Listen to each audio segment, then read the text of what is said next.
بار پھر سے آپ کو اپنی اس بزم میں خوش آمدید کہتے ہیں۔ وقفے کے دوران ہمیں جوائن کیا ہے جناب محمد ارشد لودھی نے، ان کو ویلکم کہتے ہیں۔ السلام علیکم۔ مائک میں بولیے ارشد بھائی، کیسے ہیں؟ ٹھیک ہے، کیا سنا رہے ہیں ہمارے ناظرین؟ میں آپ کو ایک خوبصورت نعت سنانے جا رہا ہوں، الحمدللہ اپنی پڑھی ہوئی جو میں نے اپنے علم میں پیش کی۔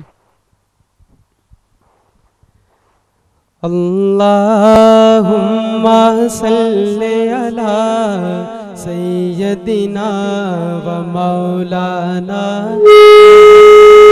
محمد،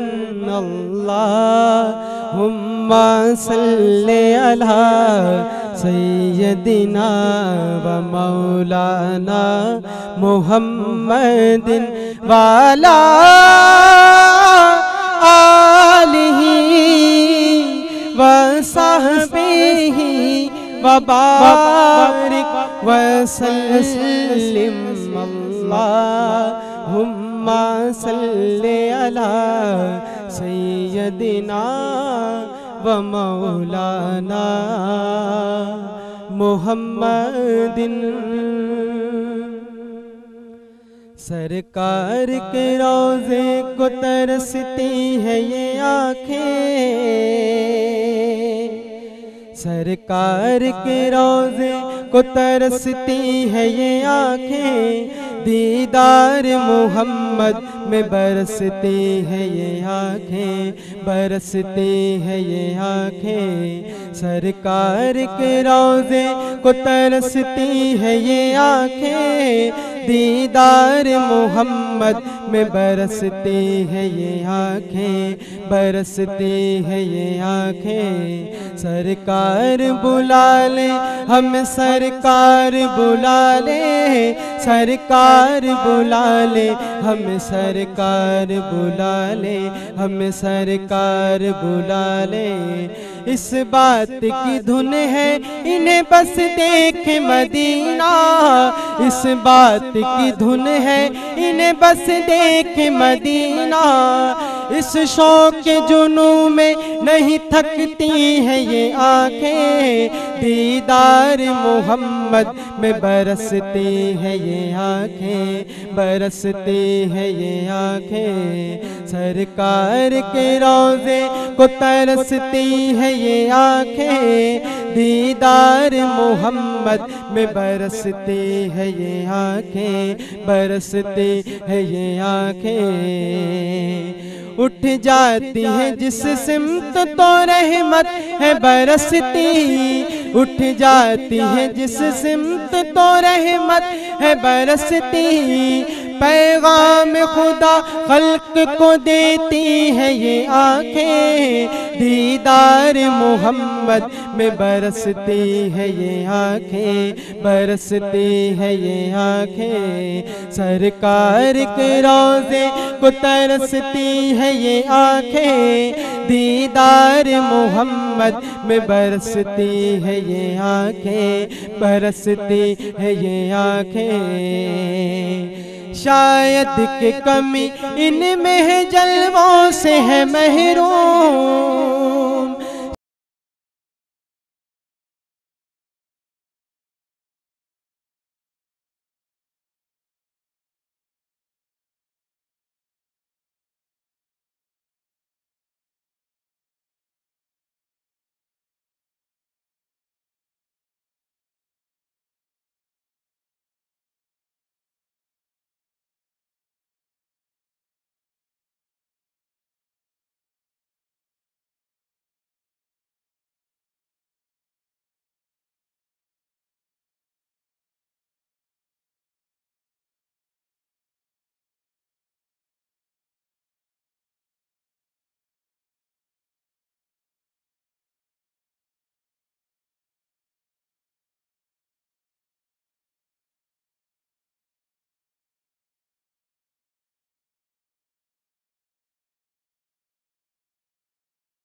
آنکھیں برستی ہے یہ آنکھیں سرکار کے روضے کو ترستی ہے یہ آنکھیں دیدار محمد میں برستی ہے یہ آنکھیں برستی ہے یہ آنکھیں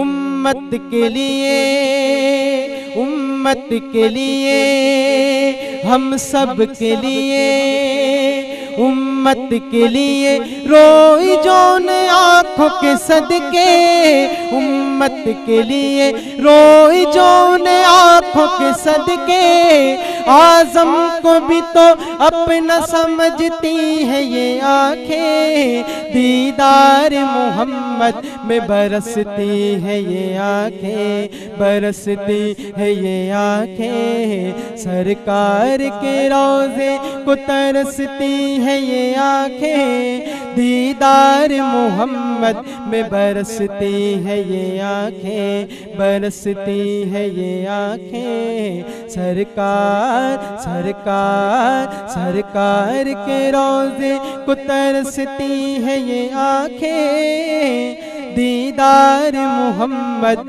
میں برستی ہے یہ آنکھیں ماشاءاللہ بہت خوبصورت کلام پیش کیا محمد ارشد لودھی نے. چلتے ہیں ہم گفتگو کی جانب کہ بات ہو رہی تھی ضرب عرض کی مشن چل رہا ہے. بے شک جو حقیقی روزہ ہے صحیح ہے کہ وہ اس مزدور کا ہے جو دھوپ میں گڑھا کھود رہا ہے یا پلاسٹر کر رہا ہے یا اس فوجی کا ہے جو سرحد پہ یا مورچوں میں بہت سارے لوازمات کے ساتھ گرمی میں بیٹھ کر روزہ رکھ رہا ہے اور اس کو پتہ بھی نہیں ہے کہ افطار کا وقت اس کو کچھ میسر بھی ہوگا یا نہیں اور وہ جا سکے گا نہیں. اچھا ایک اپنے حدیث پاک پہ مفہوم اس کا جس کا یہ تھا کہ ہم کسی طرح بھی اپنے مسلمان بھائی کی خوشی کی وجہ بنیں اور اس کے غم کو کم کرنے میں مدد دیں تو وہ بھی بہت بڑی کامیابی ہے. لیکن فضل بھائی ہم اکثر اب یہ دیکھنے میں آ رہا ہے کہ جو ایک مزاح کا جو مقصد ہوتا ہے وہی ہوتا ہے کہ آپ کسی کو خوش کر دیں کسی کے چہرے پہ مسکراہٹ لے کر آ جائیں. لیکن آج کل یہ اس طرح ہو گیا کہ ہم کسی دوسرے کو بے عزت کرنا ذلیل کرنا یا کسی کا مذاق زیادہ اڑا کے ہم لوگوں کو خوش کرنے کی کوشش کرتے ہیں. تو یہ کس طرف جا رہے ہیں ہمارے آج کل کا جو یہ مزاح ہے؟ پہلے تو آپ مجھے ایک بات فرمائیے کہ آپ نے کبھی مجھے کسی کا مذاق اڑاتے دیکھا؟ مذاق کرنے اور اڑانے میں وہی تو میں کر رہا ہوں نا. بالکل میں نے کیا ہمیشہ. اڑایا نہیں. اچھا کیوں کیا ایسا میں نے؟ کیا میں نے کوئی مطلب اس میں میں نے کوئی ڈاکٹریٹ کیا ہوا ہے یا میں نے کوئی ڈگری لی ہے میں نے کہیں سے پڑھا ہے کچھ سیکھا ہے؟ نہیں. میں نے تربیت لی ہے. تربیت لینا اور جو ہے وہ ڈگری سے 10 ٹائمز اوپر کی چیز ہے تربیت. کیوں؟ کیونکہ تربیت آپ کے شوق کو ظاہر کرتی ہے اور تربیت آپ لیتے ہی تب ہیں اور جس انسان سے لیتے ہیں اس کو اللہ تعالیٰ نے زمین پہ افضل بنایا ہوا ہوتا ہے. چاہے وہ دینی تربیت ہو دنیاوی ہو. دیکھیے تربیت ہوتی ہے دنیا میں معاف کیجیے گا دنیا میں رہنے کے بھی بہت تہذیب اور بہت طریقے سنتی اعتبار سے بھی سکھائے گئے ہیں اور اللہ نے بھی سکھائے ہیں کہ کس طریقے سے رہا جائے دنیا میں. گو کے مسافر بن کے رہو لیکن کس طریقے سے رہنا ہے وہ طریقہ بتایا ہے. بے شک یہ سارے کام دنیاوی ہیں جو ہم کرتے ہیں. اصل مقصد جو ہے وہ یہی ہے جس کے لیے جیسے کہ حضرت تشریف فرمائے یہ ہے اصل مقصد اور یہی ہے اصل دنیا جو آخرت کی ہے. لیکن زمین پہ اللہ تعالیٰ کچھ کام ایسے دے دیتا ہے جس سے آپ عزت سے اپنے لیے روٹی کماتے ہیں. ہمیں شعبہ دیا اللہ تک. میرے فیملی میں کسی نے ہی کام نہیں کیا ایکٹنگ یا میزبانی اس سے ہٹ کے میں نے تیسرا کوئی کام نہیں کیا. لکھائی کا جو ذکر کیا وہ میری اپنی ذات کی حد تک ہے. وہ اپنے شوق کے لیے کرتا ہوں. وہ میں کسی کو دکھاتا بتاتا پڑھاتا نہیں. دوسری بات یہ ہے کہ تضحیک تو کسی بھی صورت کسی بھی کام میں جائز نہیں ہے. وہاں اس کی تو معافی ہے ہی نہیں. تضحیک کسی کی بھی کیونکہ اگر آپ کسی کو کمتر سمجھ رہے ہیں تو ہو سکتا ہے یہ آپ کی سب سے بڑی بھول ہو. بے شک. وہ پتہ نہیں اللہ کی نظر میں آپ سے کتنا افضل ہے, اور آپ تکبر اس و کو, غرور تو ویسے بھی جائز نہیں ہے اور بہت. ٹھیک ہے نا, تو آپ اس کو جو ہے وہ, اگر وہ سیدھا سادہ انسان ہے اور آپ چند قہقہے لینے کے لیے اس کو کچھ کہہ دیتے ہیں تو وہ کچھ نہیں کر سکتا آپ کا, وہ خاموش ہو جائے گا, لیکن وہ خاموشی اس کی تیر کی طرح جا کے آسمان پہ لگے گی, جو آپ کو پھر, اگر آپ کا ضمیر زندہ ہے تو آپ کو سونے نہیں دے گا, اور اگر ضمیر زندہ نہیں ہے, جیسے کہ ہم دیکھتے ہیں آج کل, میں بالکل ببانگ دوہل کہہ رہا ہوں, مجھے کوئی, میں تو ڈرتا نہیں ہوں بھیا, میں کیوں ڈروں, ضمیر زندہ نہیں ہے تو جاگنے نہیں دے گا وہ. تو وہ سوال آج کل ہم دیکھتے تو ہیں کہ ہمیں کیا مذاق سنایا دکھایا جاتا ہے, اور کس قسم سے, میں نے بھی تو مذاق کیا نا ابھی تھوڑی دیر پہلے آپ کے سامنے, اور کتنا کیا, کس تعداد میں کیا, وہ بھی اس لیے کیا کہ چلو, اور اس کے علاوہ وہ اس کا بھی مقصد یہ تھا کہ تھوڑی سی ہلکی سی ایک ہاں مسکراہٹ آ جائے کسی کی. لیکن آج کل جو یہ مذاق و ٹھٹا بنایا ہوا ہے, آم کھلانے سے لے کر اور دوسری چیزوں تک, دیکھیں اب بات یہ ہے کہ اب میں اس کی ڈیٹیل آپ کیا بتاؤں اس سے زیادہ, جو میں نے آپ سے عرض کر دی, تربیت کا بہت بڑا ہاتھ. تربیت بالکل صحیح فرمایا آپ نے کہ تربیت ہی وہ ڈگریوں سے بہتر ہے کہ جو ہم گھر میں تربیت جو لیتے ہیں, جو والدین کی طرف سے ملتی ہے, جو ہمارے خاندان کی طرف سے ملتی ہے, جو ہمیں اسکول میں استاد کی طرف سے ملتی ہے, اس تربیت کو استاد سب کو سکھا رہا ہوتا ہے, لیکن اصل مقصد ہوتا ہے کہ آپ اس سے کتنا سیکھتے ہیں, کتنا لیتے ہیں. تو علامہ صاحب نے ذکر کیا تھا لیلۃ الجائزہ کا. اب ہم آتے ہیں کہ علامہ صاحب عید کا دن کو, ہم عید کے دن کی کیا تیاری کرنی چاہیے, کس طرح اس کو ہمیں گزارنا چاہیے, کس طرح اس کو سیلیبریٹ کرنا چاہیے, اس خوشی کے دن کو.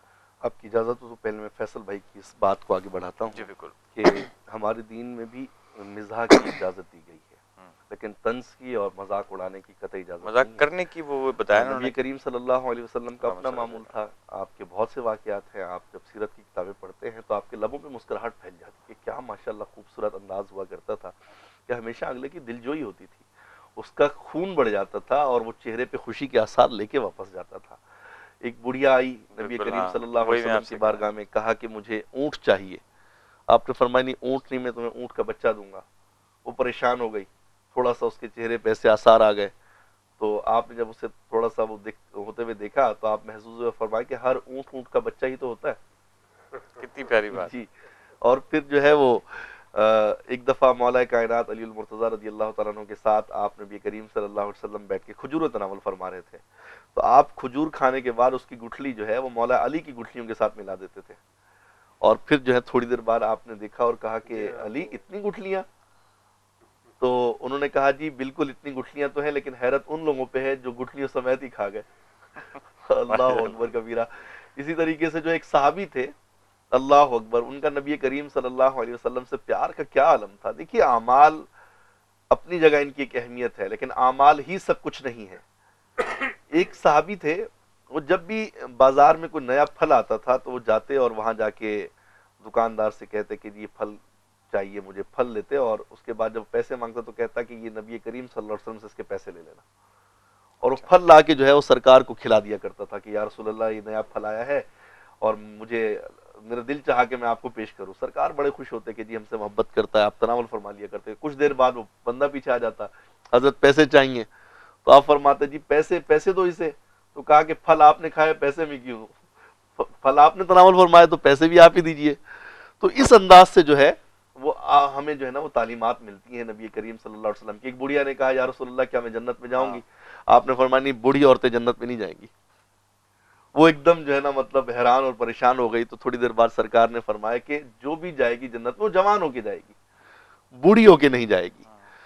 تو دیکھیے اسلام جو ہے وہ بڑا ایک فطری مذہب ہے, کہیں پہ کوئی سختی, کوئی کچھ وہ نہیں ہے کہ آپ ہر وقت روتے دھوتے رہیں. دیکھیے نا آج ہم رمضان میں اگر توبہ کا تذکرہ کیا ہے, اس کی بارگاہ میں مناجات کا تذکرہ کیا ہے, تو عید کی جانب بھی ہم بڑھ رہے ہیں. آپ نے بڑا خوبصورت سوال کیا, اس میں میں انشاءاللہ تبارک و تعالیٰ عرض کرتا ہوں کہ عید, آپ دیکھیے ایک طالب علم خوش اپنا پاس ہوتا ہے کسی امتحان میں, تو اس کو سیلیبریٹ کرتا ہے کہ جی میں فرسٹ پوزیشن لی ہے, میں نے سیکنڈ پوزیشن لی ہے, اور میں اچھے نمبروں سے پاس ہو گیا ہوں. ایک فطری طور پر اس کے دل میں خوشی ہوتی ہے.